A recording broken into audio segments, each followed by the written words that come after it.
I don't quite know how, but the Stags are still unbeaten. A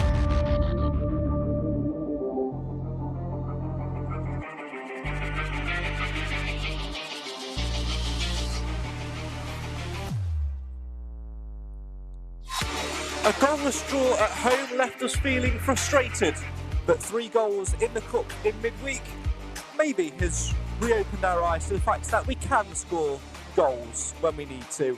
There is a feeling, though, that we are looking through the looking glass at the minute as teams around us start to score and Mansfield start to stutter. But ahead of the Nottinghamshire derby on Saturday lunchtime, can the Stags continue their unbeaten run and beat a Notts County side who've got 5 wins from 5 on their home turf in their return to the Football League? We'll talk about that and much, much more tonight here on the Mansfield Matters podcast. It's the show for the fans, by the fans. Why? Because Mansfield always matters. The unbeaten run continues. A derby day looms just ahead. Can it continue just one game more as the Stags hunt down that top 3 position? As always, come and have your say on your team in the comments. So get in your comments, questions and opinions now.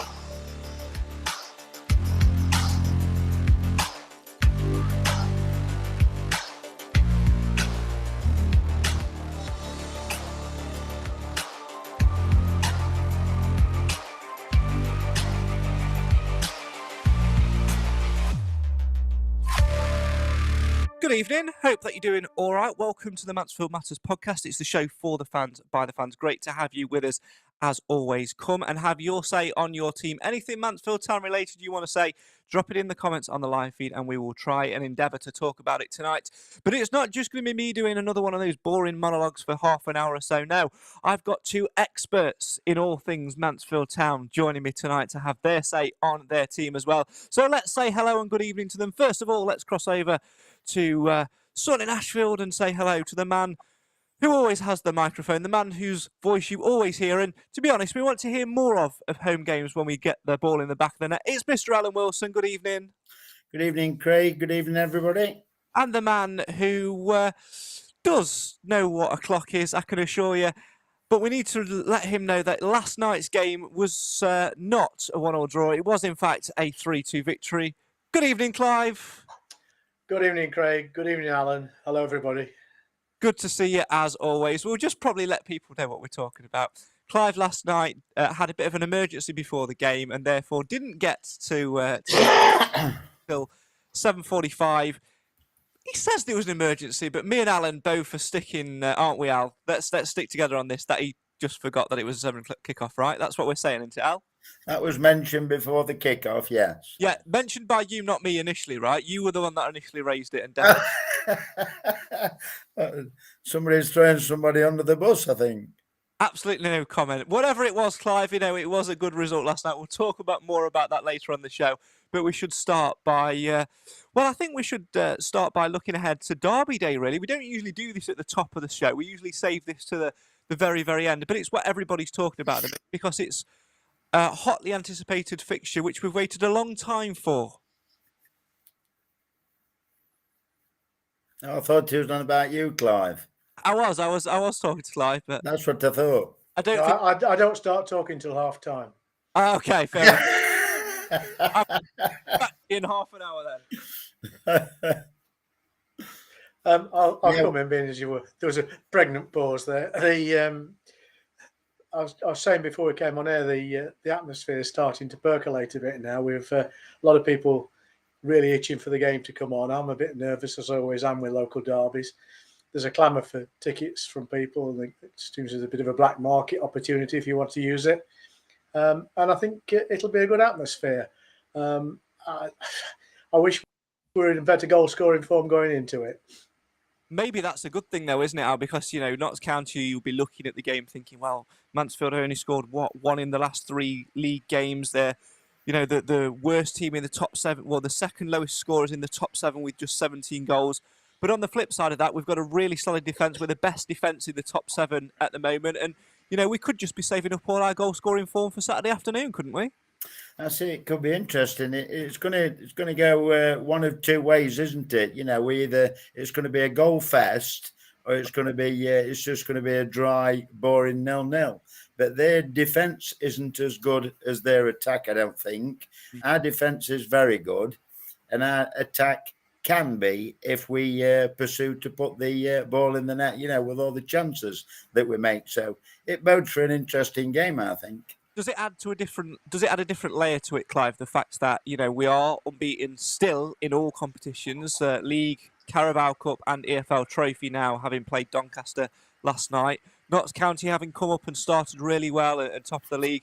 Does it add an extra layer of spice? The fact that they want to get one over on us, they want to stay top of the league, and we want to stay unbeaten. If anyone's going to beat us, they'll be itching to end our unbeaten record, won't they?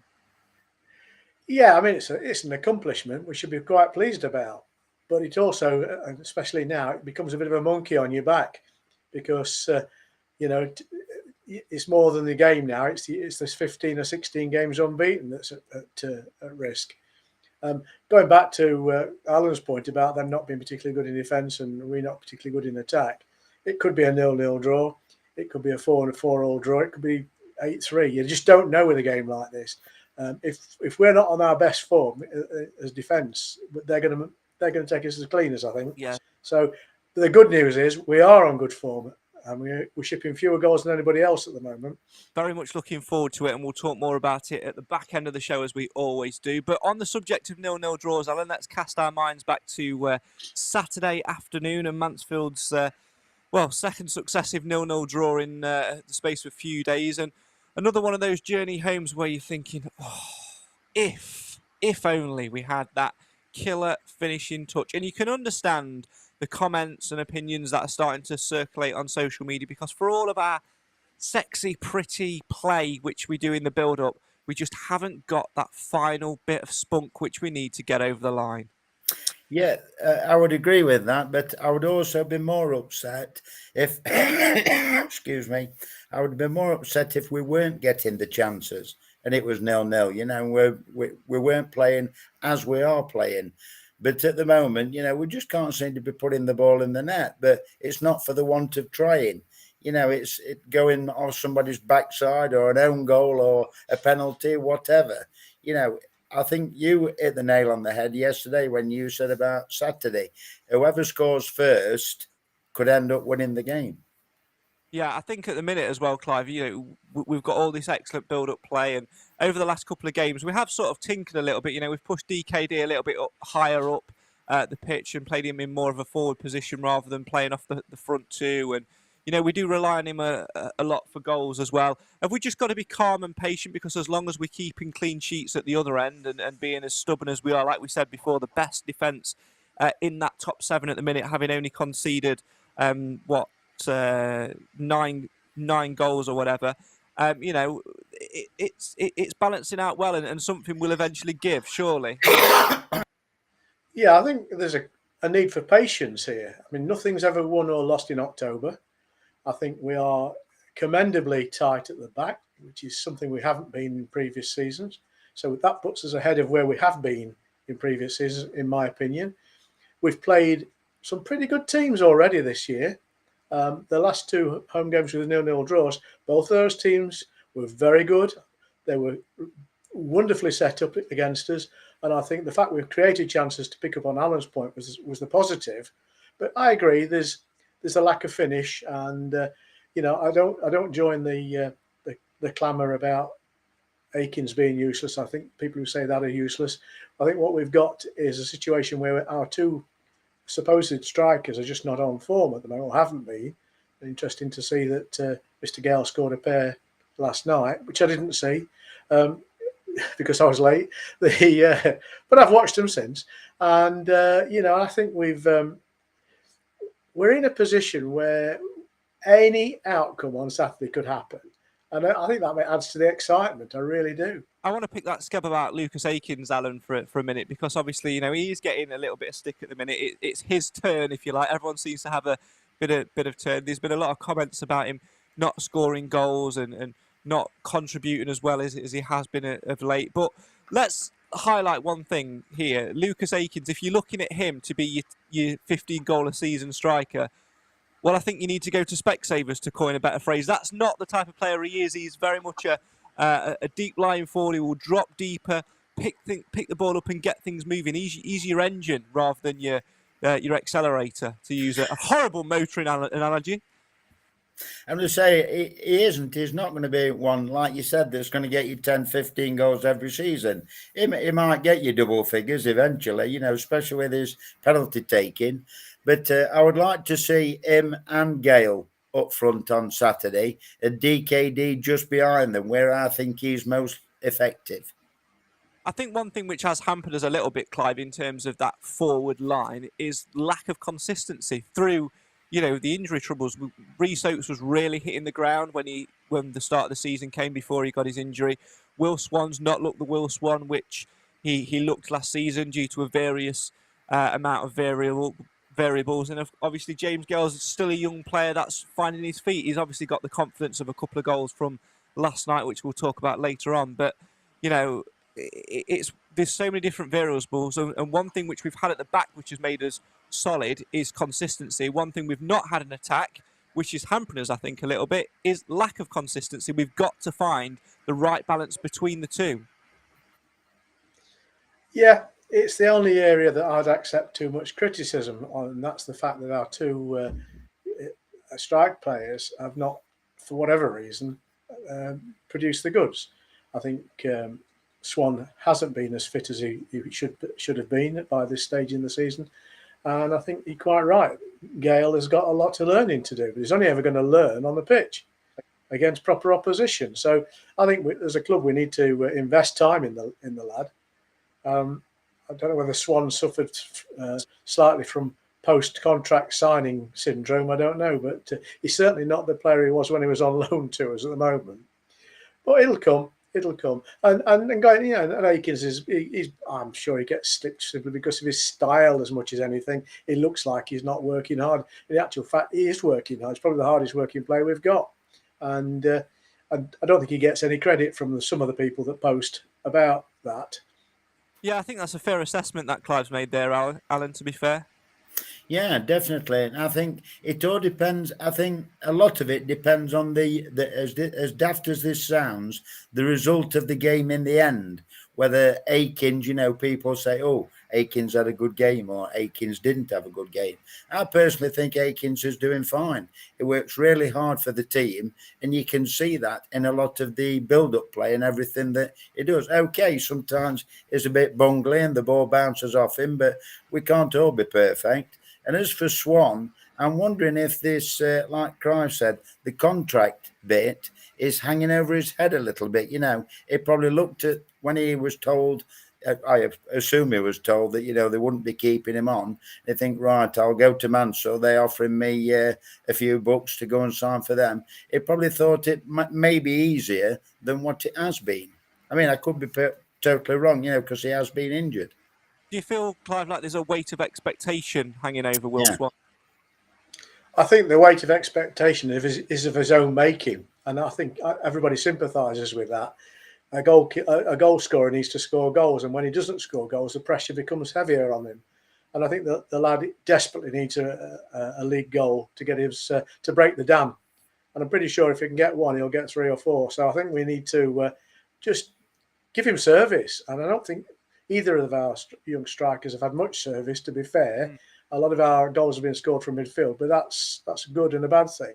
It's good that we can, and it's bad that we're reliant on it at the moment. Marie in the comments says, I wonder if Swan is still carrying a bit of an injury. And of course, it does take time to recover from those injuries. You'd be classed as fit, but it's like finding your groove again, isn't it? It's like when you go back to work, it's all becomes a little bit alien. You've got to find your routine again a little bit, and you've got to find your rhythm. And I know people say, well, he got the goal in the cup game, but for me, that was from the penalty spot, and that's a completely different scenario from scoring a goal from open play.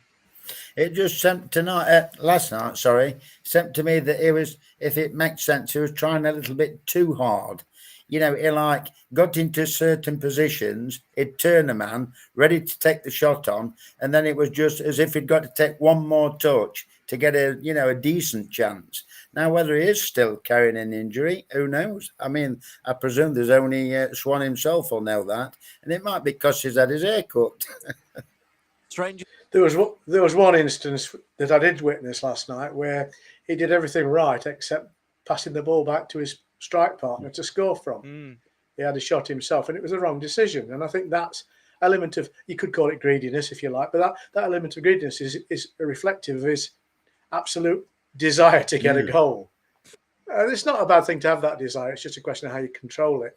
Yeah, and it's just a question as well as about sort of having that little bit of level-headedness as well and not having that rush of blood. I mean, last night was a difficult one because we conceded 2 goals. We were in control of the game, conceded it 2-2, and at the point in the chance which Clough is referring to there, obviously, he's trying to go on and score the winner and lift the tension a little bit. It's all about relaxing your players and sort of getting those chances. And do you know what I find really interesting and fascinating, Alan, so far is Will Swan and James Gale's best performances so far this season have come when they've come off the bench. Whenever they've started, they've not quite got into the game, but when they've come off the bench, they've made a bit of an influence. Yeah, I've noticed that as well. Yeah, I'd agree with that. But other than that, Gailey, I think he played quite well last night. I thought he did himself no harm in the pecking order last night, for Saturday.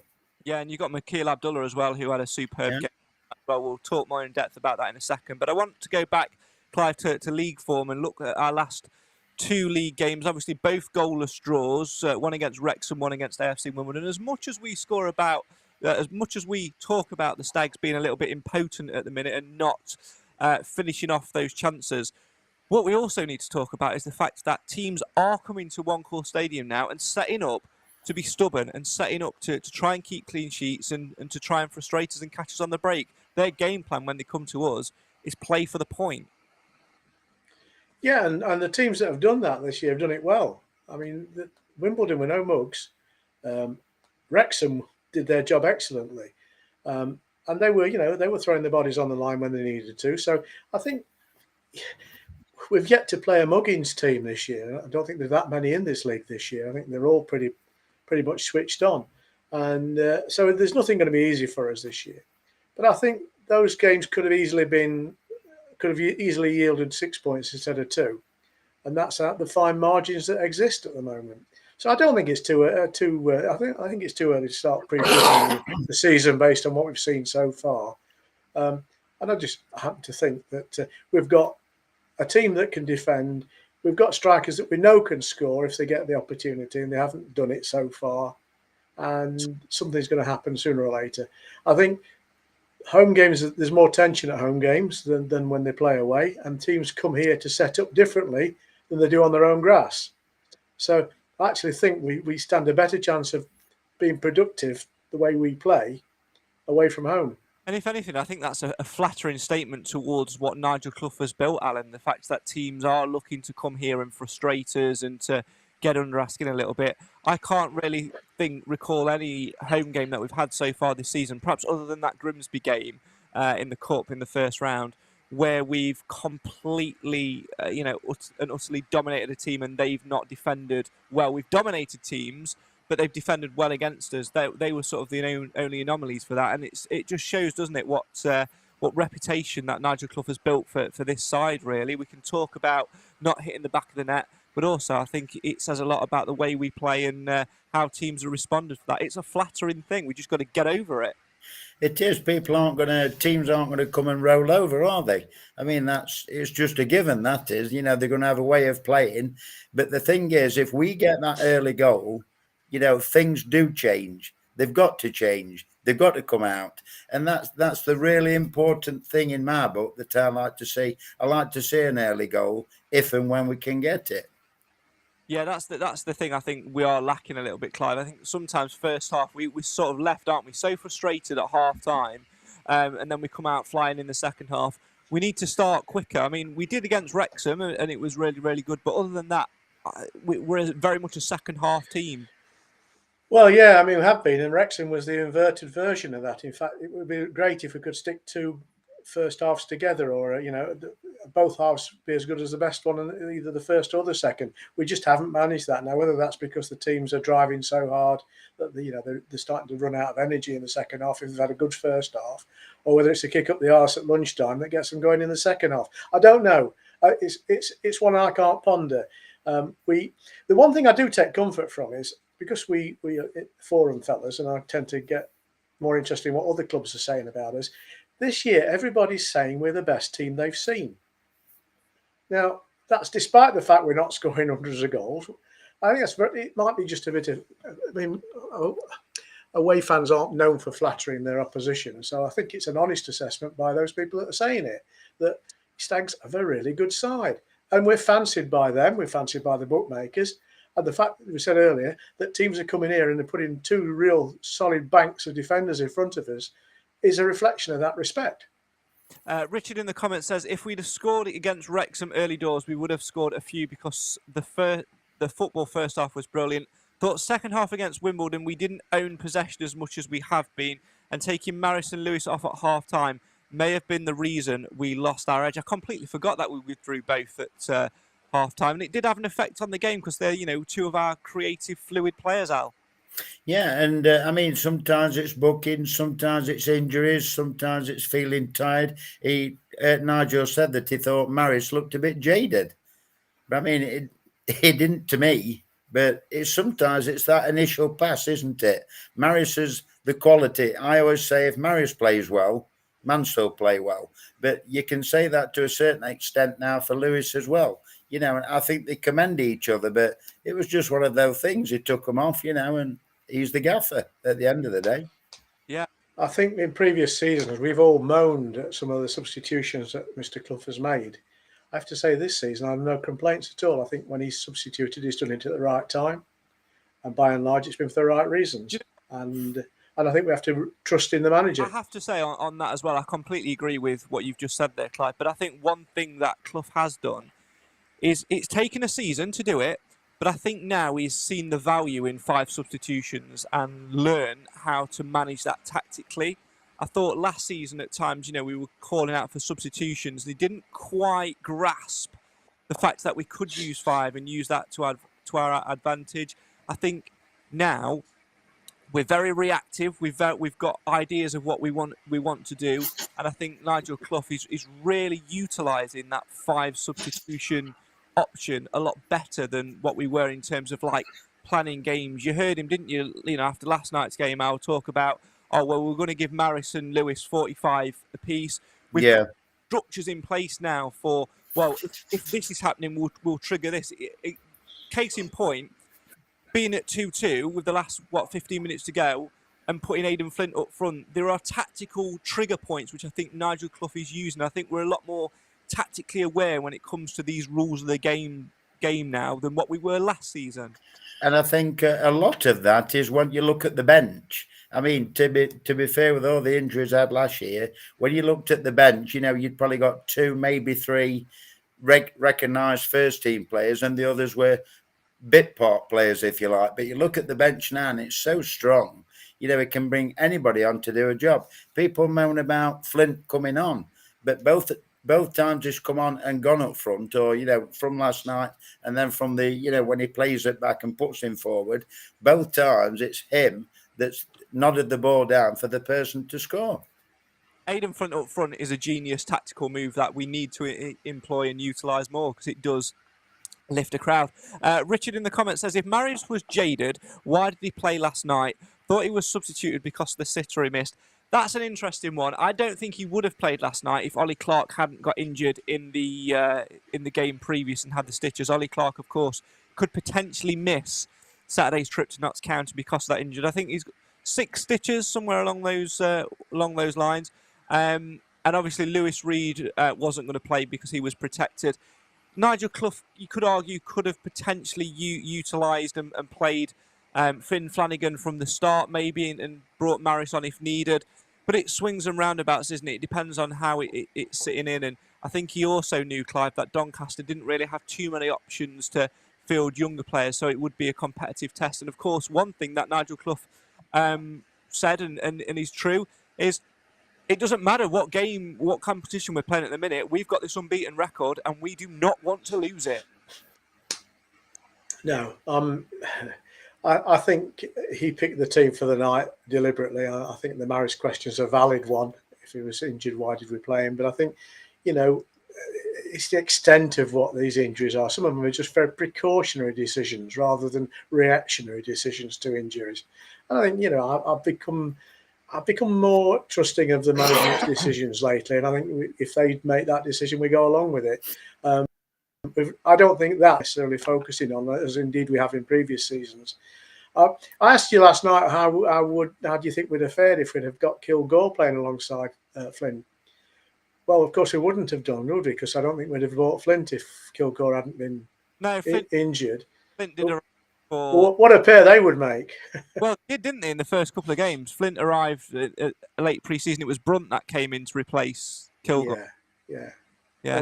I mean, it's such a shame, really, because we all felt that we were building our team and our team's success around Alfie Kilgore, and for him to be knocked out the game for as long as he is a real kick. And the fact that we've reacted positively and got the best defensive record despite that, and Elliot Hewitt being out and Macca being out, I think is an absolute commendation to the club's management team. Yeah, and I think the way that the players have responded to that as well, Alan, not wanting to give up, not wanting to concede, almost like conceding is the end of the earth for them, end of the world for them, because they're throwing themselves in front of every ball. You even saw it last night, in the EFL Trophy. People would have turned around and gone, it would have annoyed me because obviously I've got a nice affinity to that competition. But they'd have turned around and gone, it's only an EFL Trophy game. It doesn't matter about throwing your bodies on the line. When you are on a run like we are now, it doesn't matter what the competition is. It could be a pre-season, mid-season friendly against Rainworth Miners Welfare. They will throw their bodies on the line because losing will burst the bubble. They want to keep that bubble. They're protecting that like it's a newborn baby, and long may that continue. Yeah, no, I think the obvious sign of that last night was Williams with that last ditch throwing tackle that he made. I thought Williams had a really good game last night, to be fair. And to say he's a small lad, centre half, I thought he did reasonably well, personally. Yeah, absolutely that. He isn't built like a defender should be, is he? No. No, he played well. Mind you, I don't think Christy Pym's built like a goalkeeper should be either, but what does that matter? Absolutely. Of course, saved the penalty again on Saturday. Well done to him for that. Let's go back to some more comments. Dilemma for Saturday, says Mark. Macca, as in C-Mac, or Cargill at left back. Alan? I'd personally like to see Cargill, and if need be, Macca come on later, McDonald come on later, because I think when he comes on as a sub, he has more impact in the game, personally. Live? Yeah, I think I'll go along with that. I think he had a decent game, Macca, but I think Cargill, is a better structural fit. Providing they haven't got a pacey winger. Well, yeah. I mean, that's where the homework. That's why we have this assistant manager who's never at games, because he's always watching the opposition. He should be coming back and saying to Clough, "This is what we've got to be doing." And he's a seasoned professional footballer. I'm sure that's exactly what he's doing, and I'm sure that Mr. Clough takes every word he gives him, every word of advice he gets from him to heart. And I'm not being cynical. I might be being a bit sarcastic, but I'm not being cynical. For me, on that, I'm going to throw another spanner at you, and I want to highlight this now. This is not an attack at Lewis Brunt at all. I think he's a good young defender, who I think has turned out to be a decent signing for us. But over the last couple of games, he has made a few little errors, and I think going to top of the league, who have won 5 out of their 5 home games and are flying and will be up for it, and with the experience they've got in their attack in their midfield. For me, Cargill plays centre-half, Macca plays left-back, and Lewis Brunt is on the bench. Like we did against Wrexham, I think we need a little bit of height, a little bit more experience because, and you have to say it, Lewis Brunt has been a little bit nonchalant in terms of playing out from the back. He sort of, what I liken it to is when you're playing a video game and you're controlling the player and you're just jogging along with him, getting used to the controls, and all of a sudden you decide to have a sprint, and all before you know it, you've lost the ball and you've conceded a goal. It's just a little... does this make any sense at all to you, what he's saying? Yeah. It doesn't to me. Listen, video games, that was for the youth. I don't do Football Manager. I understand what you're saying. But as regards back to what you're saying with the team selection, I wouldn't disagree with that. But the only thing that bothers me, if McDonald starts and he gets booked early, because he does have a tendency, is very Stephen Quinn-like, isn't he? He rushes in and Ed goes a little bit. And that's my only concern with him. But like in the comments, what the gentleman says about Cargill with a pacey winger, I would agree, yes. Put him centre half, put McDonald left back, but I just hope he doesn't get booked. Yeah, it's a risk that you take with all the players, though, isn't it? I think that booking thing. Andrew Cargill does. Cargill Exactly. gets booked regular. But also, I think that's another thing. Like we were talking a few minutes ago, Alan, about the whole substitution and managing thing. Yeah. Nigel Clough does that very, very well. If you know if a player gets booked in that first half, they're more than He'll be off. Half time. Yeah. Yeah, that's fair comment. I think you're right about Brunt, though. I think this is probably a challenge too much for him at this stage in his development. And if we've got a more seasoned alternative defender, we should, I think, consider putting him in against the likes of Notts County. Somebody was moaning in my ear the other day about the number of games we've drawn and how if we were a better club, we'd be winning those games. And I take the point up to a point. But if you look at and if you analyse some of the draws we've had, I mean, we drew at Doncaster and at Grimsby to 2 worldy goals. Nobody could have budgeted for that. And Mr. Brunt's been responsible for a couple of sloppy defensive situations where our opponents were gifted stuff. If you take those out of the equation, we've hardly conceded a goal from normal play.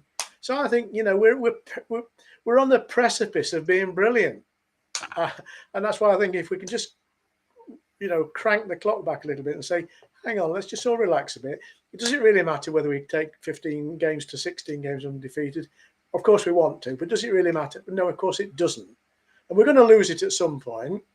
And I'll tell you this, if we're going to lose it, I'd rather we lose it against a good side that deserves to win than to our fluke bloody team at Harrogate on Tuesday night. We've surely got to beat them at some point. Providing that it's Notts County, I think. Well, Notts County are top of the league for a reason, Alan, aren't they? They're doing their job well. Yeah. And considering they started badly, they've done very, very well. And you can't, even though it's a local derby, and we don't want them to be as successful if we're not. If they're there for a reason. If they beat us, they'll beat us because they're good enough, because we know our defence is strong. So, hats off if they do. I should be very upset that weekend if they do. But, somewhere along the line, we're going to lose our unbeaten run. No, we're not. Mansfield Town, the Invincibles. We're going to win the Carabao Cup. We're going to win the EFL trophy. Here's a question for you then. Which two teams have gone 42 games unbeaten? Arsenal will be one. Arsenal had a season of invincibility. The other one is Nottingham Forest. It was straddled over 2 seasons, but they went 42 games without defeat. That was when Clough was manager. Clough Junior. What about this one, Craig? What about Johnson coming back in at right back, moving Barry over to left back? That's sacrilege, Alan. But do you know what? That's not actually a bad shout, because if Jordan Barry gets in the team, he'll play anyway. Just don't play him in centre mid, because he gets a bit lost. No, left back or right back. If they're not going to put him up front, left back or right back. And don't put Akins at had a good game last night, so he's coming back to the fore. I completely agree, and I think Callum Johnson and with Aaron Lewis are a really good partnership, and I think that could really pay to our advantage. And I think, if we are worried about pacey fullbacks or whatever, Jordan Barry going would be great. He didn't have his greatest game, Barry, at right back on Saturday, but he's allowed, Clive, one bad game in 15 or whatever, and but he's at League 2 for a reason, and if he got chucked at left back, he'd perform admirably like he has previously. It's a real dilemma for Clough. Real dilemma. It's a dilemma, but it's also it's a privilege to have players like him that will play anywhere that reasonably is asked to play and give a decent performance. Everybody's got a mistake in him. I don't deny that, but he owes us nothing this season for his performances. Maybe he'll write himself into cult hero status once again on Saturday. I want to go back to a point that you were talking about a couple of minutes ago about the 0-0 draws and people being frustrated by them. I completely understand it, because we've been bitten by this thing of being so near yet so far in previous seasons, and I agree to an extent about the 2 draws away worldy goals, because you can't prevent a worldy goal. But for me, I think the frustration, Alan, comes more with the home games. Yes, like we said, teams are coming to defend against us. But if you take the 2 home games against AFC Wimbledon and Wrexham in the last week or so, really, we had the chances to put them to bed. And it's not, if buts and maybes, we should be top of the league now. And, we can't afford to keep doing that, because if we continue on that trajectory of drawing more and doing that, like I've put as the episode title, we will be looking through the looking glass at people around us pushing forward. We've got to win our home games. We've got to really make it a horrible place for people to come, because by doing that, that is how we will progress. That is how we will get promotion. And we can't be sitting here at the end of November, early December going, ifs, buts and maybes, as we've slipped down the table from 6th, 7th down to 12th because we're drawing too many games. We need to be more clinical. Fact.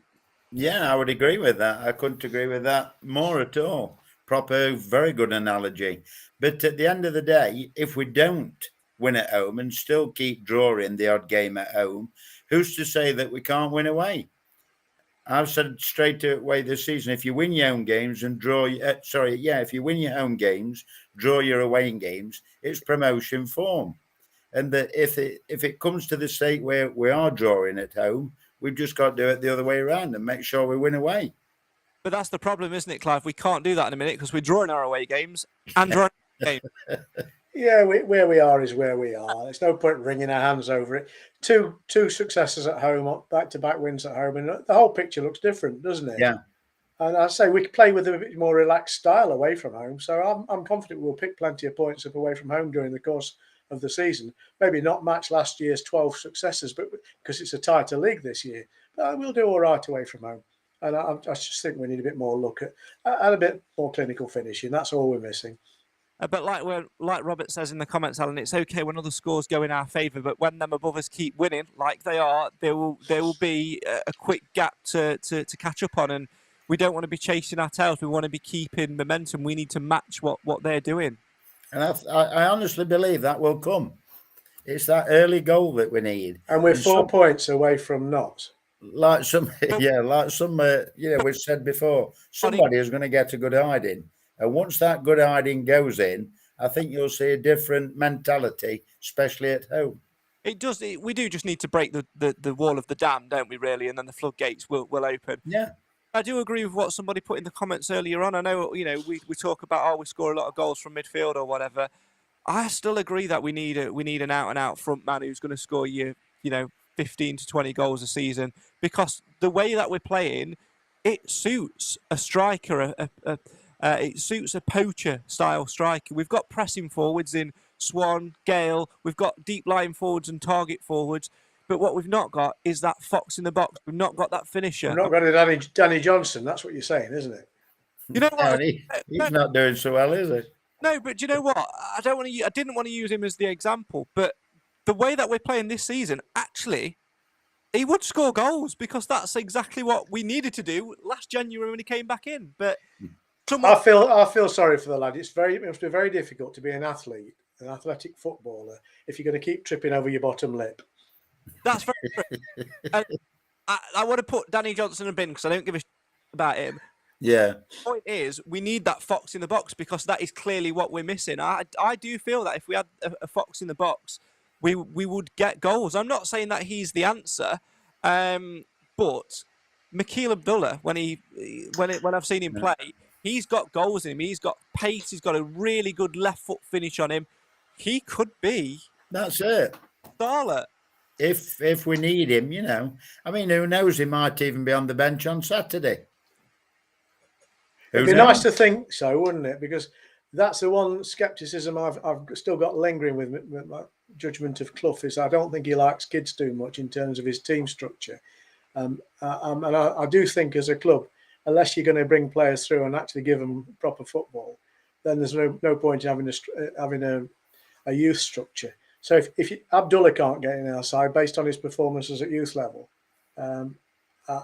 it's a worrying thing from my point of view. I thought he played well. What I saw of him last night, I thought he played really well. He's certainly quick, and we know from his record he can score. It's just making that step up, isn't it? It I is. mean, he did all right last night, and Doncaster played a reasonable team, as we know. So, he might be able to make the step up, but there's only one way to find out, isn't it? And that's to play the lad. I mean, Richard's got a fair point as well, though. Where would you get this fox in the box from if they are that good at scoring? Teams are unlikely to let them go. Well, that comes down to a few things. The first one being ambition, the second one being a checkbook, and the third one, I think, being the determination of the scouting team to go and find them. That's exactly what their job is. They will have identified that maybe that's our issue. Like Paul says as well, how long have fans been asking for a goal scorer? Does Clough listen, though? Because all you get is the back line. We've got 6 of them in the building. But I'm going back to what I've just said seconds ago. We identified that was a problem. We've dealt with that. Unfortunately, we weren't able to deal with both problems because you solve one issue and then another one presents itself, and it will eventually come together. And, like I was saying earlier on, Clive, as well, ifs and buts, because I think if Rhys Oates hadn't got injured, he would be that fox in the box. He would, I think, be on double figures by now. And that's well, you might be right, but I would never describe him as a fox in the box player. I think that's the last time I'm going to say fox in the box, except I've just said it again. Because the thing that he brings is raw pace and intelligence to read opportunities. That's not what I call an opportunist striker. See, I'm trying to find other words now for fox in the box. But I think what he is he frightens defences because of his raw pace. And I think we've missed that. And I think had he been available and fit, some of the results that haven't gone our way in the way we would have liked to would have done. Equally, I think you've got to remark on the void that's left when we haven't got Quinn playing. I don't think we've got void. I honestly, I don't see it. I know he brings energy, and I know he brings this drive and this passion which nobody else does. But I honestly don't think we miss him. I would struggle if Ollie Clark's fit and playing like he has been. I would struggle to put Stephen Quinn straight back into my midfield. I think we need to utilise this point as we'll keep him around the squad, almost as a James Perch figure as he was last season, play him as and when needed. But we can't keep going forward with him. We've got to move on at some point. And I think we're doing superbly well with that, judging by the way that we're playing, our build-up play. We've not had Stephen Quinn for so long. It doesn't matter. I'm going to say whether Stephen Quinn's fit or whether he isn't, we seem to be doing the business on the pitch without him. But one thing that also, not gripes, but it's when we get the people in the box, it's the crosses that go into the box that are nowhere near. We just can't seem to cross a ball when we get the chance. I know we scored from a corner last night. We, generally speaking, have been awful at all sorts of free kicks, crosses and corners all season. Yeah, we are absolutely woeful at set pieces, that is for sure. Keeley says, if we get a strike, I believe we will be in the automatic promotion race. 4 points off it. We're 4 points off first. Some fans acting like we're in a relegation position. I agree, the unbeaten game will come, and I'd rather it be a good club than rather than a team that aren't doing well. Paul says the club and fans are going to have to learn to live without Quinn because sooner or later he will retire. Robert says we need to fix the defence issue and not struggle at the other end. Paul says let Abdullah loose against County, but it won't happen. Absolutely. Keep your comments, questions and opinions coming in. We're going to have a brief look at the EFL Trophy game last night and talk about why we have got, for once, strength in depth. Keep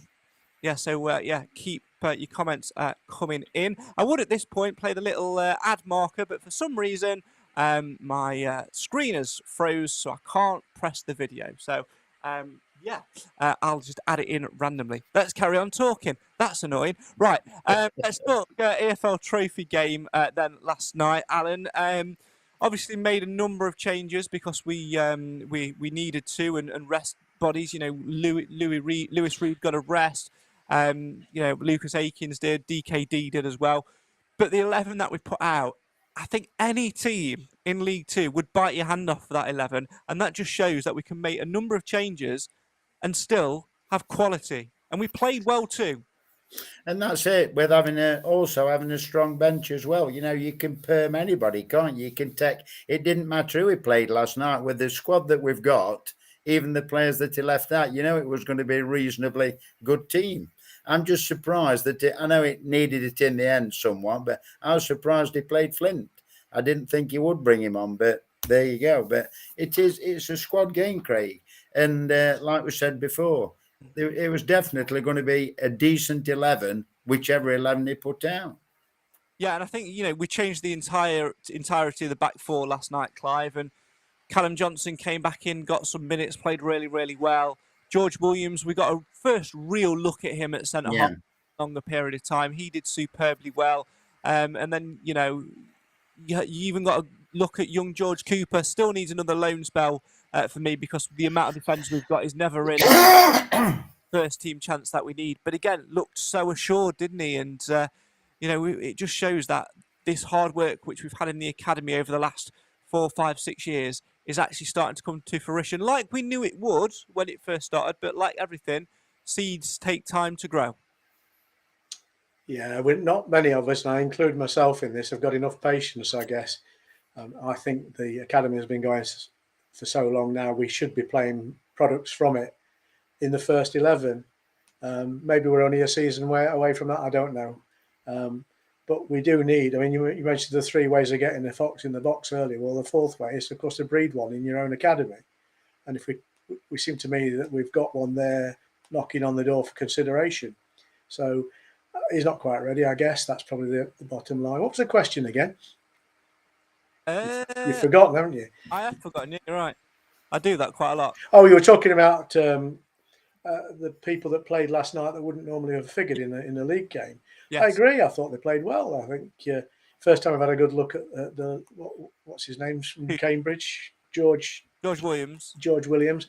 I don't think he looks the part, but he certainly played the part last night. I think he did nothing wrong, and that's very encouraging, because we've got that depth of quality again in the rear lineup, and I think that's a complete contrast to where we've been in the previous 2 or 3 seasons, isn't it? To have that automatic available cover. The thing is, they'd all got promotions on the CV, hadn't they? Yeah, they'd all got promotions on the belt, and they end up coming to Mansfield, which is, I personally, I think it's a good thing. If anything, Alan, it gives you that hope that, know, 1 or 2 knocks. They've been and done it. Do come in. We've got players, a squad that's really, really competitive, that can step in and not make too much of a dent in terms of like it going the wrong way. It's a stable train which is chugging along. I mean, how many people, when Swan signed, we're all saying, oh, here it is, here's the goal scorer, he's going to get 20 a season, whatever. It hasn't happened yet for some reason. Now, who's not saying that, next 10 games, if he gets a game, he's not going to bag 6 or 7 goals? It could happen. Exactly. It'll happen sometime. Still lots of time in the season to go. It was a good team last night. We did miss the back 4. But they all did well, and had no doubt that we would lose. Didn't understand why Williams doesn't start in the first 11.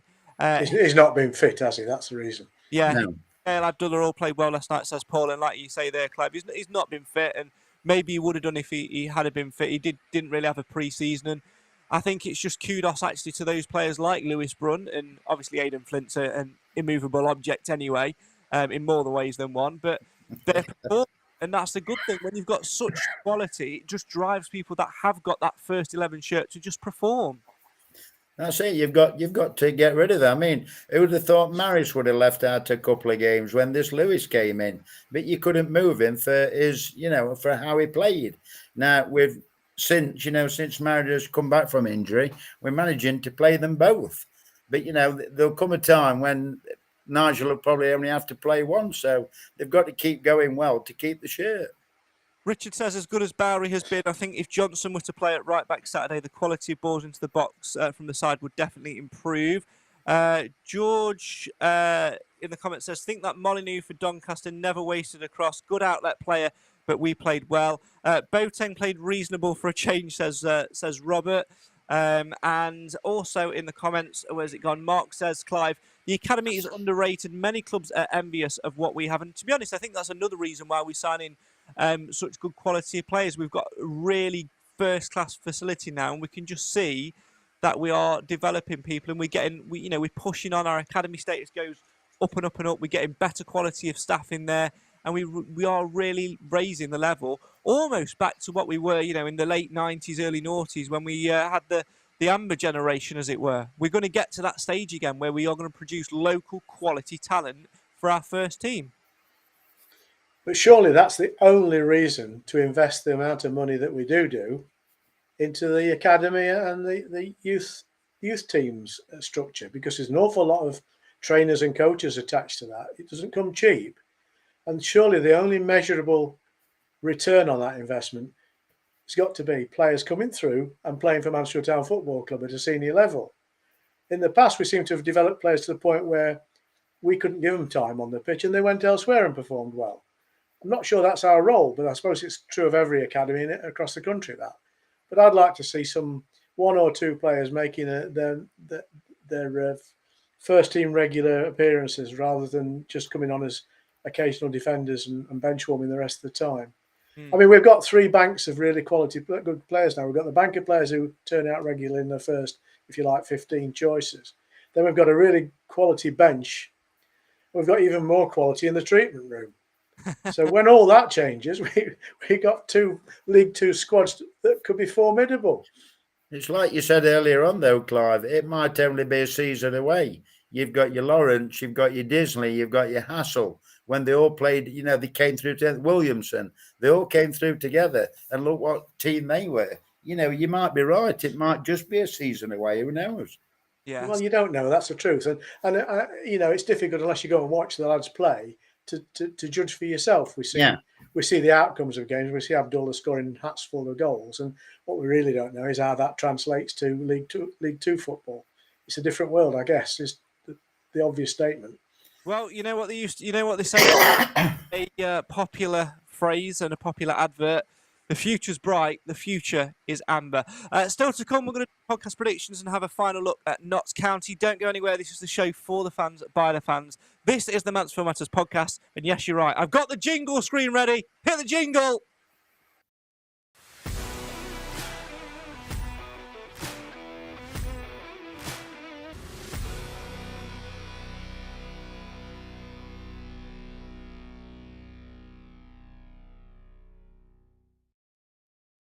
Welcome back to the show for the fans, by the fans. This is the Mansfield Matters podcast. Right, time for the proper jingle as we do podcast predictions. So will they win, lose or draw? And what will be the score? It's the guessing game that brings you zero fame. But to be the best, you must outguess the rest. So will they win, lose or draw? And what will be the score? In the League or Cup, you just make it up. Because they're just works of fictions. It's podcast predictions. Will they win, lose or draw?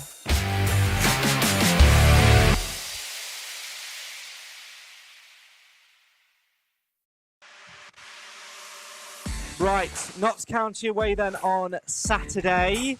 Just before we start, Craig, one of our readers has thrown a question about allocated seats, yes or no, at Notts County. I just have to say, from my point of view, no allocated seats, because I'm not making the decision. I'm just saying what my preference would be, because as an older fan, I don't really want to be in the melee of young fans making a lot of clatter and noise, and I want to avoid the people that turn up at 10 past kickoff drunk as skunks. So I like the idea of being able to stand or sit where it suits me, and because I get in early, like most of the people who go on the SSA do, we can choose where we want to sit. And I don't want allocated seats to get in the way of that, because it's a very random situation when you buy your tickets online where actually seats are going to be. It's not like when you're buying a home game where you can pick your seat. So even though there may well be allocated seats, I hate the idea of being forced to sit where some random computer ticketing system puts me. Very, very true. Right. Notts County away on Saturday lunchtime then, of course, live on Sky Sports if you want to watch it, if you haven't got a ticket. Don't get scammed by Julie in Abu Dhabi. Don't All for the Scams by Dave in Dulwich, who's got 4 tickets from a mate's dog's neighbour's next door sister's cat. Just watch it on Sky if you can't get. Right, Alan, prediction time, please. Notts County, 5 wins from their 5 league home games. Top of the table. Mansfield unbeaten. Can the Stags continue to be unbeaten, or will it be Derby Day delights for our friends in Nottingham? Notts County 0, Mansfield Town 1. Man of the match, Lewis Reed. Clive. A 0-0 draw. Flint. Ooh. I think the game's going to be quite open. I think it'll be fluid. I think we're going to see goals. I am going to go for a 3-2 win for the Stags. The man of the match is going to be... Who's going to make themselves a hero? Who's going to stand up and be counted?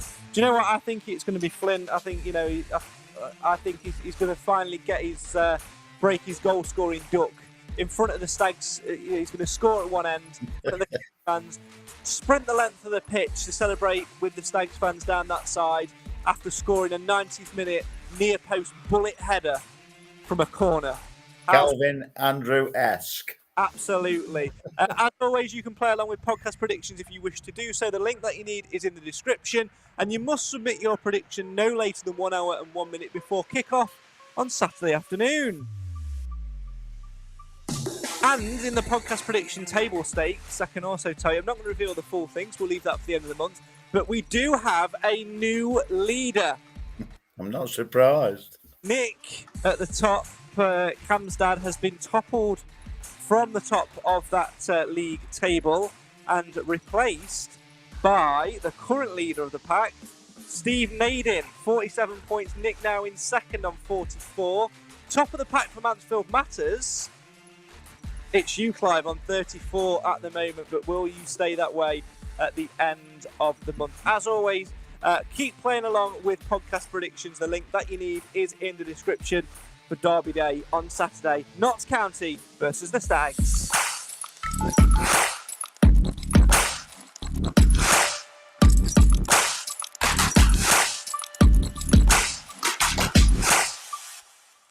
Really looking forward to that game on Saturday afternoon. Then, as we said at the top of the show, Alan, Notts County in good form at the moment. They've bounced into the Football League well, top of the table.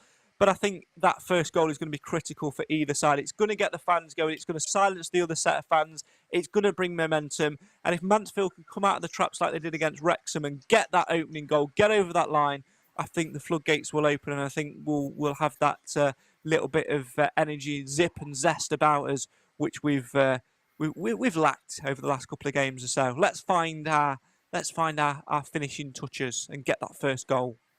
It'd be nice to have the mojo back. Get the early goal, like you said, play really well, and let's have the win at Meadow Lane. Yeah, absolutely. Clive, what about you? Do you think that first goal is going to be pivotal, or do you think it's going to be about who holds their nerve? Because I think they will definitely, in terms of their fans anyway, I think they'll definitely be looking at our unbeaten run and really being desperate to end it. I forecast a 0-0 draw, so I find it hard to understand how the first goal is going to be pivotal. Yeah. I take the theory point. Yes, I think if there's going to be a goal scored, whoever scores the first goal is in the box seat. I think it'll be very, very nervy if we end up with a 0-0 draw. If it's on a knife, I just think it'll be a nice opening game. And of course, one thing we've got to think about as well, Alan, is the former Stag element, Aidan Stone, of course, is their regular choice goalkeeper. Yeah. And I say, I've got a future son-in-law that's a big County fan, and he says, to be fair to him, he's playing reasonably well. But, when you've seen the clips and the highlights, it doesn't look that secure to me, like the defence don't in front of him. So I'm just hope we can capitalise on that. Yeah, lovely lad, though, as well, off the pitch, Aidan Stone. Yeah. For him. Keeley says, going to be a great game. I hope the boys are excited as we are about it. I believe they are, and that they can do it well. There is only one way to find out, and that is, of course, by seeing what happens on Saturday lunchtime. That is all we've got time for on tonight's Mansfield Matters podcast. My thanks, as always,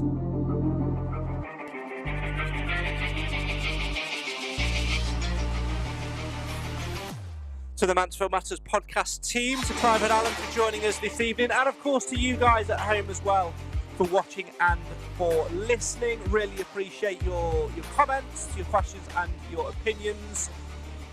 Get behind the boys on Saturday afternoon. If it's not going well, don't worry about it. Make sure you just put the effort in to keep singing and keep backing the boys, because that is what we need. We need energy, we need enthusiasm, we need desire, and we need to keep that unbeaten run going. And make sure that come the end of the season, we're not watching on through the looking glass as other teams celebrate promotion. Let's be one of the teams that are doing the celebrating. Join us again next week. Make sure you follow us on social media to find out when we'll next be live. And of course, get involved in podcast predictions. The link that you need is in the description. Derby Day up next. Let's hope that it's 1 for sorrow for Notts County and 2 for joy for the Stags. Good night.